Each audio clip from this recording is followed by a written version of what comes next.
What if the secret to living longer, happier, and with more purpose wasn't found in some complicated wellness program or expensive life coach, but in a small Japanese village where people routinely live past 100 years old?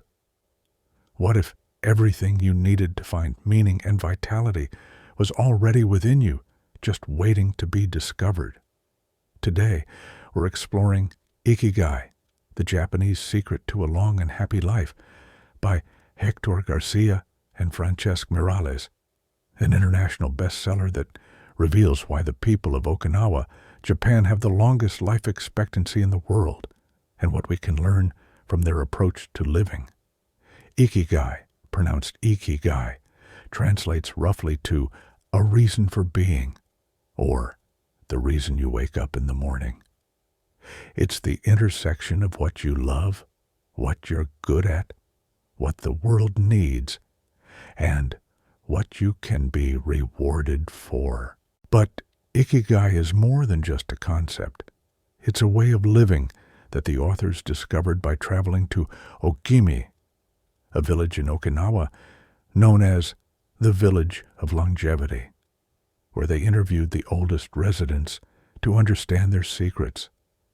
What makes this book remarkable is that it's not based on theory or speculation. Garcia and Miralles spent time with actual centenarians, people who've lived beyond 100 years, and documented their daily habits, mindsets, and philosophies. What emerged was a blueprint for longevity and happiness that anyone can apply, regardless of where they live or their current circumstances. Over the next 20 minutes, we'll journey through the core principles of Ikigai, exploring how to find your life's purpose, the daily habits that promote longevity, the importance of flow and staying active, and the social and dietary practices that keep Okinawans healthy and happy well into their hundreds. These aren't just feel-good concepts, they're practical, proven strategies backed by one of the healthiest, longest-living populations on Earth. If you've ever felt like something is missing, if you're searching for more meaning in your daily life, or if you simply want to understand how to live longer and better, this book offers profound wisdom. Let's discover your Ikigai. Part 1. Discovering your Ikigai. The authors begin by explaining that everyone has an Ikigai, a reason for living, a purpose that makes life meaningful. The tragedy is that many people never discover theirs, drifting through life without clear direction or deep satisfaction. Ikigai sits at the center of 4 essential elements. First, what you love, your passions, the activities that make you lose track of time.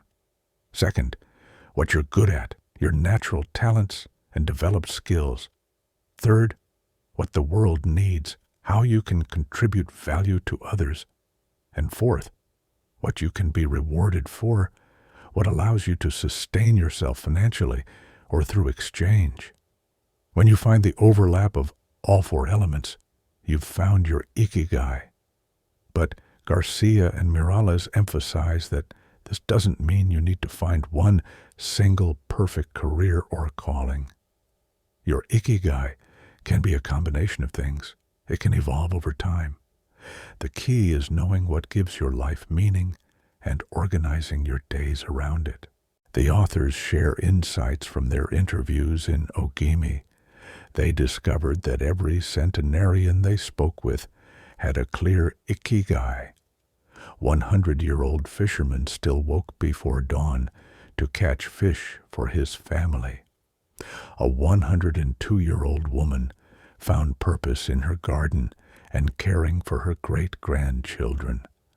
A 101-year-old karate master continued teaching students. These weren't people marking time until death. They were engaged, purposeful, contributing. What struck the authors most was that none of these centenarians ever spoke about retirement in the way Westerners do. They didn't view life as working until 65 and then stopping. They remained active and engaged because their activities gave them purpose. This continuous engagement, this sense of being needed and contributing, was central to their longevity and happiness. The book provides a framework for discovering your own Ikigai through self-reflection. Start by asking, what do I love?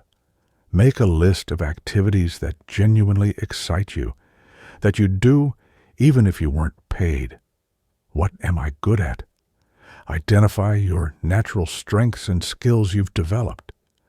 What does the world need? Think about problems you could solve or value you could create for others.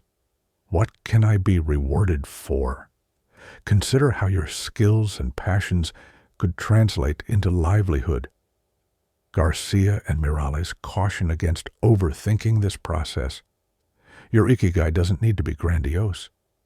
It doesn't need to change the world on a massive scale. For many Okinawans, Ikigai is found in simple things: tending a garden, preparing meals for family, practicing a craft, maintaining friendships. The scale doesn't matter. What matters is that it gives you reason to get out of bed each morning with purpose. The authors also address a common Western trap: conflating Ikigai solely with career. While work can be part of your Ikigai, many people find their deepest purpose outside of their job. A person might work in accounting but find their Ikigai in coaching youth sports or creating art or volunteering. The goal isn't necessarily to monetize your passion, but to ensure your passion has a place in your life. One powerful insight from the interviews: the centenarians never seemed stressed about their purpose or worried whether they'd found the right Ikigai. They were simply living it day by day, finding meaning in their activities and relationships. This suggests that Ikigai isn't something you discover through intense soul-searching alone, but through living actively and paying attention to what brings you genuine satisfaction and makes you feel useful. Part 2. The flow state and staying active. A central theme in Ikigai is the concept of flow, the state of complete immersion in an activity where you lose awareness of time, self-consciousness disappears, and you're fully present in what you're doing. The authors explain that regular experiences of flow are essential for happiness and longevity. Flow occurs when you're engaged in an activity that's challenging enough to require focus, but not so difficult that it causes anxiety. You're stretched, but not broken. You're engaged, but not overwhelmed. The Okinawan centenarians experienced flow regularly through their daily activities, whether practicing calligraphy, tending gardens, preparing traditional crafts, or engaging in meaningful conversation. Garcia and Miralles draw on the research of psychologist Mihaly Csikszentmihalyi, who spent decades studying flow states. Csikszentmihalyi found that people who experience regular flow are significantly happier than those who don't, regardless of their external circumstances. Flow creates a sense of accomplishment, purpose, and vitality that contributes directly to well-being. The key to experiencing more flow is structuring your life around activities that naturally induce it for you. This requires knowing yourself. What captures your attention completely? For some, it's physical activities like running, dancing, or martial arts. For others, it's creative pursuits like writing, painting, or music. For others still, it's intellectual challenges like problem-solving, learning, or strategic games. The authors discovered that Okinawan centenarians rarely sat idle. They were always engaged in something, working in their gardens, preparing meals from scratch, practicing traditional arts, walking to visit neighbors. This constant, gentle activity kept both their bodies and minds engaged. They weren't exercising in the Western sense of forcing themselves to the gym. They were simply living actively, and that activity was woven into the fabric of their daily lives. This principle challenges the modern lifestyle of sedentary work, followed by passive entertainment. The centenarians didn't collapse in front of screens after their day. They engaged in activities that produced flow and satisfaction. They made things with their hands. They moved their bodies naturally throughout the day. They participated in their communities. Garcia and Miralles emphasize that staying active doesn't mean intense exercise or exhausting yourself. The Okinawans weren't running marathons. They were gardening, walking, doing housework, engaging in gentle movement. But they were doing it consistently, every single day, well into their hundreds. The lesson is that gentle, consistent activity beats intense, sporadic exercise for longevity. The chapter concludes with practical advice. Identify activities that naturally create flow for you and build them into your daily routine. Reduce passive consumption of entertainment and increase active engagement with hobbies and crafts.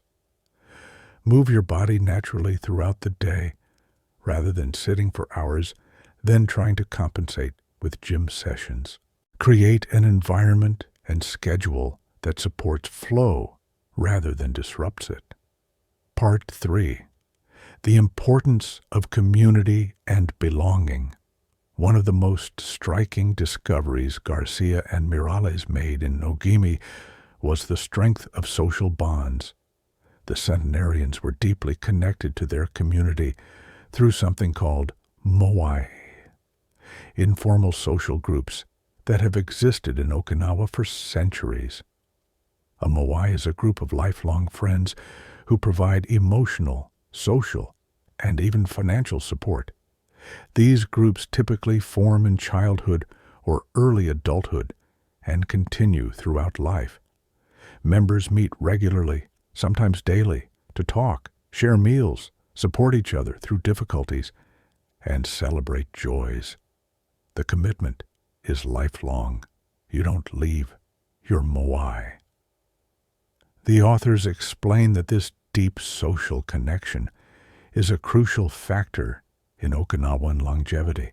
Loneliness and social isolation are now recognized as significant health risks comparable to smoking or obesity. In contrast, strong social bonds reduce stress, provide purpose, offer support during difficult times, and create accountability for healthy behaviors. Every centenarian interviewed had strong social connections. They weren't isolated in nursing homes or living alone without contact. They were surrounded by family, friends, and community. They participated in local festivals and gatherings. They had people who checked on them, who needed them, who valued their presence. Garcia and Miralles contrast this with the epidemic of loneliness in Western cultures, where individualism is prized and people often live far from family and childhood friends. Many people in Western societies have numerous online friends, but few deep, reliable relationships. The superficiality of modern connection stands in stark contrast to the depth of Okinawan moai. The good news is that you don't need to live in Okinawa to create something similar. The authors provide guidance for building your own moai. Start by identifying people in your life who share your values and interests. Make a commitment to meet regularly, weekly, or monthly, with consistency being key. Create rituals around your meetings, whether shared meals, activities, or simply conversation. support each other practically and emotionally, show up even when it's inconvenient. The chapter emphasizes that quality matters more than quantity. You don't need dozens of friends. Research suggests that humans can maintain about 5 close relationships and 15 meaningful friendships. Focus on deepening existing relationships rather than constantly seeking new ones. Be reliable. Be present. Invest in your people. One touching story from the book describes a woman who, when asked about her Ikigai, pointed to her moai sitting nearby. Her reason for living wasn't abstract. It was these specific people who'd been part of her life for 70 years. They needed her, she needed them, and that mutual dependence created meaning and purpose that sustained her into her hundreds. The authors also note that Okinawan communities care for their elderly naturally. Multi-generational living is common. Older people aren't segregated or seen as burdens. They're valued members of the community whose wisdom and experience are respected. This sense of being valued and needed at every age contributes significantly to well-being and longevity. Part 4. The Okinawan Diet and Eating Habits. Garcia and Miralles dedicate significant attention to how Okinawans eat, discovering dietary principles that contribute directly to their exceptional longevity. These aren't fad diets or restrictive eating plans. They're sustainable habits practiced naturally for generations. The first principle is hara hachibu, eat until you're 80% full. This Confucian-inspired teaching is practiced habitually in Okinawa. People stop eating before they feel completely full, preventing overconsumption and keeping calorie intake moderate. This practice alone has profound health implications. Caloric restriction without malnutrition is one of the few proven methods to extend lifespan across species. The authors explain the science. When you eat until you're stuffed, you're consuming more calories than your body needs, leading to weight gain, inflammation, and metabolic stress. By stopping at 80%, Okinawans maintain healthy weights naturally, without dieting or counting calories. Their bodies aren't constantly working to process excess food, reducing wear and tear on their systems. The second principle involves what Okinawans eat. Their traditional diet is primarily plant-based, rich in vegetables, legumes, and tofu. They eat fish regularly, but meat sparingly. Rice is consumed but in moderate amounts. Sweet potatoes, a staple crop in Okinawa, provide complex carbohydrates and nutrients. The diet is naturally low in processed foods, sugar, and saturated fats. Garcia and Miralles note that Okinawans eat a remarkable variety of foods. They consume over 200 different foods regularly, including 18 different types of vegetables and herbs. This diversity ensures broad nutritional intake and exposes the body to various beneficial compounds found in different plants. The modern Western diet, in contrast, tends to be monotonous, cycling through the same dozen foods repeatedly. The third principle is eating foods in their natural whole state. Okinawans prepare meals from scratch using fresh ingredients. They don't rely on packaged, processed foods filled with additives and preservatives. Their soy comes from tofu they make locally, not from processed soy products. Their vegetables come from gardens, not cans. This means they're consuming foods as close to their natural form as possible, maximizing nutritional value. Tea, particularly green tea, is consumed throughout the day. The authors highlight the health benefits of green tea, which is rich in antioxidants and has been linked to lower rates of heart disease, cancer, and cognitive decline. But it's not just the tea itself. The ritual of preparing and sharing tea creates moments of mindfulness and social connection. One fascinating aspect the authors discovered is the relationship Okinawans have with food. Meals aren't rushed or eaten mindlessly in front of screens. They're social occasions, prepared with care and consumed with attention. The act of eating is treated as important, even sacred. This mindfulness around food naturally promotes better digestion, greater satisfaction, and prevents overeating. The book provides practical takeaways for applying Okinawan dietary wisdom. Practice hara hachi bu by eating slowly using smaller plates and stopping before you feel completely full. Increase the variety of whole foods in your diet, especially vegetables and legumes. Reduce processed foods, sugar, and excessive animal products. Make meal preparation and eating social activities when possible.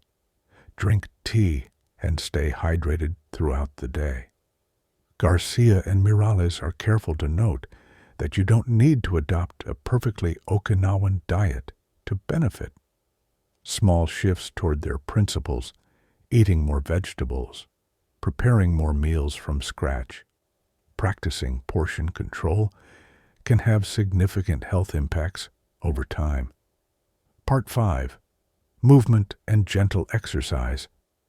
The authors observed that Okinawan centenarians move constantly, but never in ways that seem like exercise in the Western sense. They don't have gym memberships or follow workout programs. Instead, movement is woven into the fabric of daily life through activities that serve practical purposes and bring joy. Gardening is nearly universal among Okinawan elderly. They maintain vegetable gardens, tending them daily with activities that involve squatting, bending, reaching, and gentle physical exertion. This regular gardening provides cardiovascular exercise, maintains flexibility, builds strength, and offers the psychological benefits of nurturing living things and producing food. Walking is another constant. Okinawan villages are designed for walkability, and centenarians walk to visit neighbors, attend community gatherings, and run errands. They're covering several miles daily without thinking of it as exercise.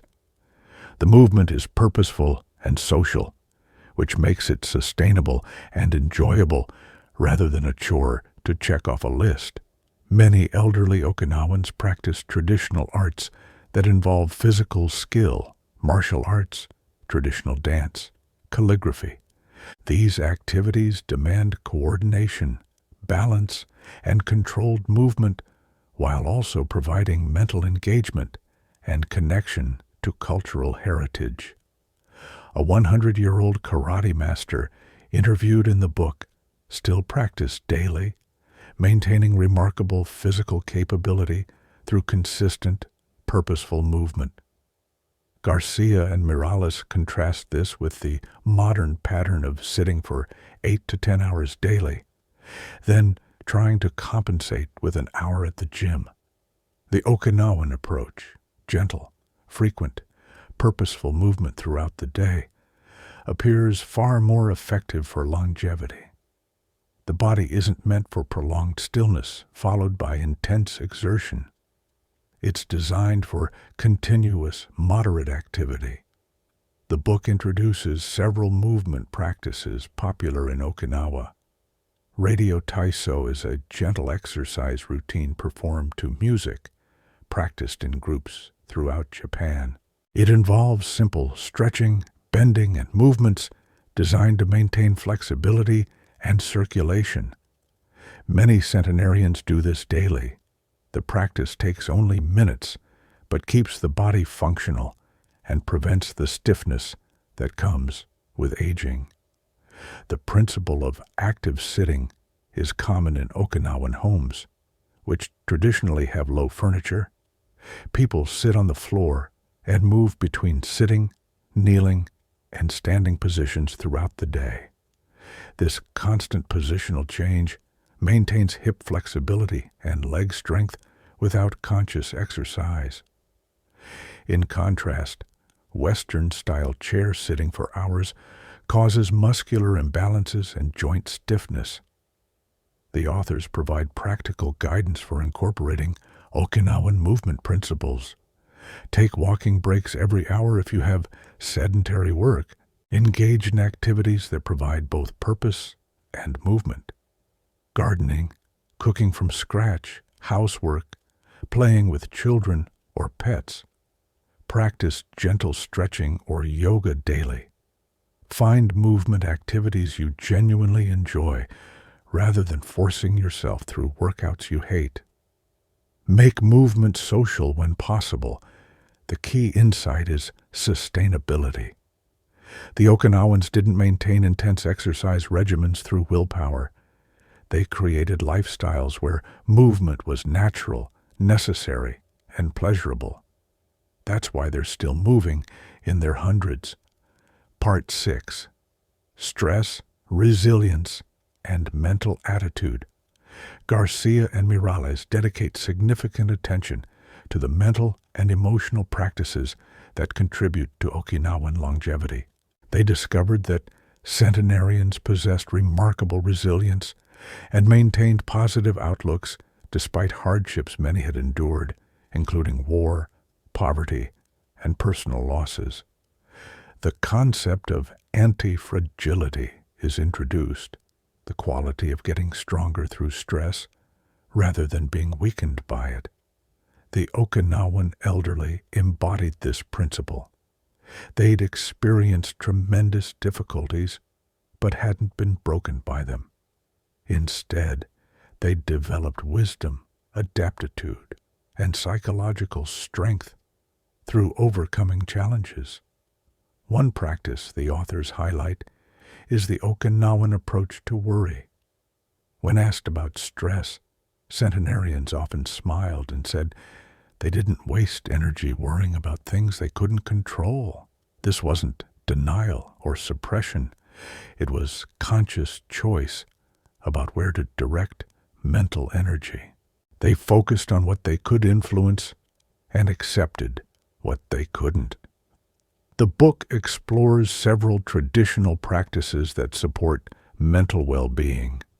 Forest bathing, or spending time immersed in nature, is common in Japan. Research shows that time in natural settings reduces cortisol levels, lowers blood pressure, and improves mood. Many Okinawans spent time daily outside, gardening, or simply sitting in nature. Meditation and mindfulness, while not universally practiced in formal ways, were embedded in daily activities. The careful preparation of tea, the focused attention while creating traditional crafts, the practice of being fully present during conversations. These created moments of mindfulness that reduced mental chatter and promoted calm. The authors discovered that Okinawan centenarians rarely dwelled on the past or worried excessively about the future.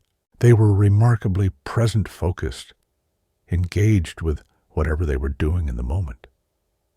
This present-centeredness prevented the rumination and anxiety that plague many people in modern societies. Gratitude emerged as another consistent theme. When asked about their lives, centenarians expressed appreciation for what they had, rather than resentment for what they lacked. This wasn't naive positivity. Many had lived through genuine hardship, but they'd cultivated the practice of noticing and acknowledging the good in their lives, which research shows is strongly linked to well-being and life satisfaction. Garcia and Miralles also note the importance of having a positive attitude toward aging itself. In Okinawa, growing old is associated with respect, wisdom, and continued contribution rather than decline and irrelevance. This cultural attitude shapes how people experience aging. If you believe aging means becoming useless, you're likely to become inactive and depressed. If you believe aging means accumulating wisdom and remaining valuable, you approach it differently. The book provides several practices for cultivating Okinawan resilience and mental attitude. Develop a regular mindfulness practice, even if just 5 minutes daily, of focused breathing or present moment awareness. Practice gratitude by noting 3 things you appreciate each day. Spend time in nature regularly, accept what you cannot change, and focus energy on what you can influence. Reframe difficulties as opportunities for growth rather than catastrophes. Maintain purpose and stay engaged with meaningful activities at every age. One powerful story illustrates these principles. A centenarian woman had lost her husband, several children, her home during the war, and lived through years of extreme poverty. When asked how she maintained happiness despite these losses, she said she chose to focus on what remained: her surviving family, her friends, her garden, her ability to help others. She couldn't change the past, but she could choose how to experience the present. Part 7. Finding Joy in Small Things. The final major theme Garcia and Meraz explore is the Okinawan capacity to find joy and meaning in simple, everyday experiences. This isn't about dramatic pleasures or intense experiences. It's about appreciating the ordinary. The centenarians interviewed expressed delight in small things: the taste of tea, the feeling of sun on skin, the sound of children playing, the satisfaction of a well-tended garden, the company of old friends. They weren't waiting for major events or achievements to feel happy. They found happiness in the texture of daily life. This principle directly contradicts modern consumer culture, which constantly suggests happiness lies in the next purchase, achievement, or experience. We're trained to believe contentment requires more money, more success, more stimulation, more stuff. The Okinawans demonstrated that deep satisfaction comes from appreciating what is, rather than perpetually chasing what's next. The authors explain that this capacity for joy and simplicity isn't innate or culturally determined. It's cultivated through practice. It requires slowing down enough to notice simple pleasures. It requires not being so distracted by screens and mental noise that you miss the beauty around you. It requires valuing experience over possessions. One practice mentioned is Ichigo, a Japanese concept meaning one time, one meeting, or the recognition that every encounter and experience is unique and will never happen again in exactly the same way. This awareness encourages presence and appreciation.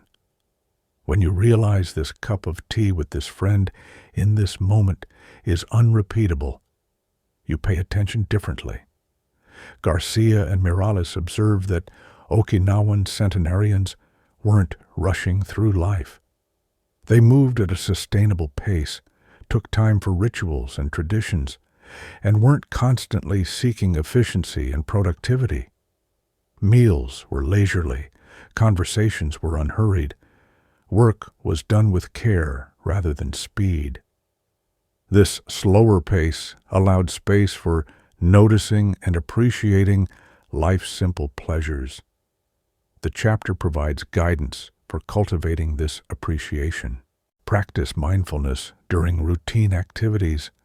Really taste your food, feel the water when washing hands, notice the sensation of walking, reduce rushing and multitasking. Create small daily rituals that you perform with full attention. Spend time in activities that don't produce anything except the experience itself. Notice beauty in ordinary moments. Light through a window, a bird's song, a stranger's kindness. One particularly moving insight. Many centenarians, when asked what they looked forward to, didn't mention grand events or achievements.